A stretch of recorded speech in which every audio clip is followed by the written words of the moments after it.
Hey guys, so instead of finishing my day, let me make this clear. Okay, again, I seem to be the sometimes the lone voice in the wilderness. I'm seeing all the videos of what's going on ICE. There's ICE raids everywhere across the city. Okay, across the country. And here's the thing: I keep seeing the violence and everything.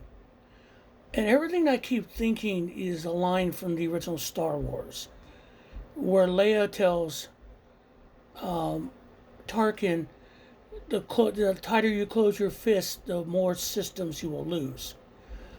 And I think that's what Trump and Miller and Nome and all that are trying to do. Trump came out with some weird ass thing about ICE and they're going to defend federal property, whether the states or cities don't like it.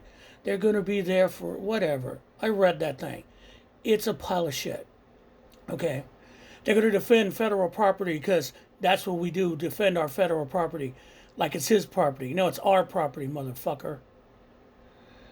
But I'm watching like what's going on in Los Angeles. Okay? And I did a video about LAPD, but exception of LAPD helping them. ICE is on the run in LA. They don't like being in Los Angeles. Okay? People push back. You saw what happened at the Roybal building. Those people aren't playing. And, they just won't leave the protesters alone. You see, what they keep saying, and Kash Patel is saying it today, and everyone's saying it, they're violent protesters attacking ICE. No. They're on the other side making fun of these guys, and then they come out of the building and start attacking them, causing confrontation. ICE instigates all the confrontation. What does that mean? That means they're showing how violent they are. And people are fighting back. Minneapolis, all of a sudden they say this one guy ran into a brick wall. No, they beat him. And they're calling him out. All right? They fired in Los Angeles, in Boyle Heights, on a fleeing car. Okay? ICE is losing this battle. Okay? They want people to go out there and literally, I'll be honest, they want some protester or someone to end an ICE agent.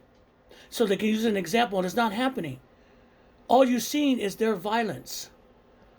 And even across the country, people are protesting still. The narrative has changed. The narrative has changed. Democrats are listening. And also, Trump is doing all this to distract from the Epstein files.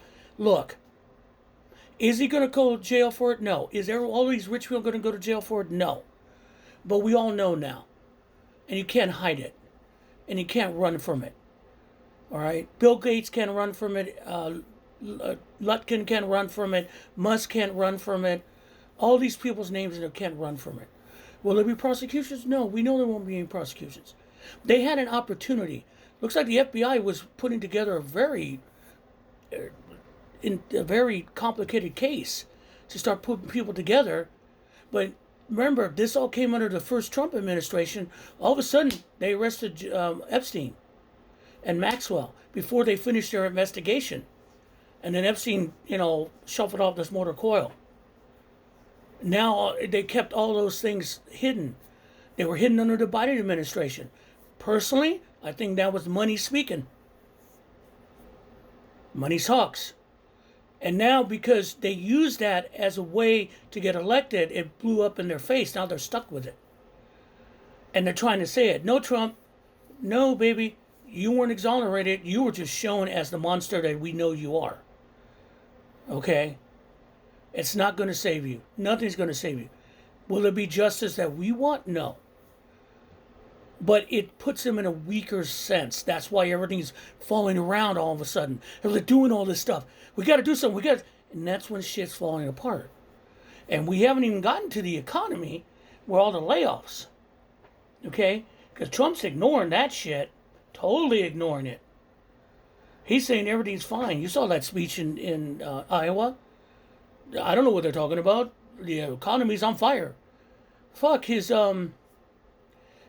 Kelly Loeffler was in a cabinet meeting who's the small business administrator, saying that we got $18 trillion of investment in the world, in the United States, in the world invested $18 trillion in the United States this year. Where's that money?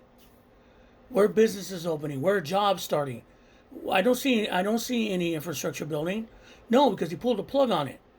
And now he's going to take our money from the IRS. His son is grifting off us. It's all part of it because they're running to the end. Because let's be honest. Trump can't play golf anymore. Trump's not feeling well. This all ends when he passes.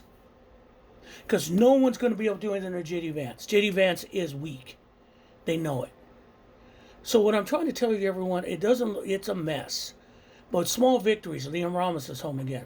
They're not going to go back after him. That's suicide. Okay? People are not buying into ICE's bullshit. They're not buying into the Republicans' bullshit. Look what happened in Texas. That's a real indication that the Republicans' woke agenda bullshit is not going to work. Here in Georgia, one of the son of Vince Dooley's son, Derek Dooley, is running for Senate. They put him up. Put up a name, Dooley. He's a Georgia legend. No, he wasn't. It's not his dad. He's a loser. He was a loser at Tennessee. Okay, against John Ossoff. And what's this thing? I'm going to be up there because of Ossoff's woke agenda. Woke agenda? Woke agenda? Dude, you're dead. Remember, Kelly Loeffler was a senator in the United States, here, U.S. senator. And she got beaten by Raphael Warnock, saying the same shit that Dooley's going to say. Same thing for David Perdue. Same thing for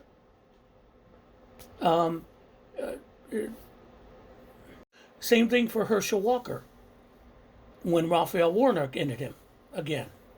The point is, I'm going to tell you guys, this is not easy. It's hard, I know, to watch this. It breaks our heart to see the violence. My heart, my deepest respect to those people out in the street fighting, taking the tear gas, taking the shit from ICE, ready to go there and just standing there where they do this stupidity, but standing up for America. Respect. But see, this is again the extinction burst. They're rushing, and this is where it comes out in the end. There will be elections in 2026 in November. They can try to stop them. They could get rid of, I will tell you one thing, they can try to get rid of mail-in voting. People will show up. They can say they have to register early. People will do it. People are pissed and willing to take the next steps today. If Americans protesting can stand out in 0-degree weather against ICE everywhere and face guns stuck in their face, you think they're not going to register early to vote? Republican Party is dying, and they're dying without even recognizing it. So I say this because I want everyone to take a deep breath and be optimistic. Call out the bullshit. That's what we're doing, the files and everything. But understand, this is where we are winning because they're so incompetent, and they misjudge the American people. They think we're complacent. They think that, again, if you want an entire course on why they misjudge the American people and think that we're going to give up, and they keep pushing, thinking that we're going to stop, look after the death of Alex Peretti, what happened that day. People didn't run from the streets. They didn't run from the site. They ran to it. They scared the ICE people there.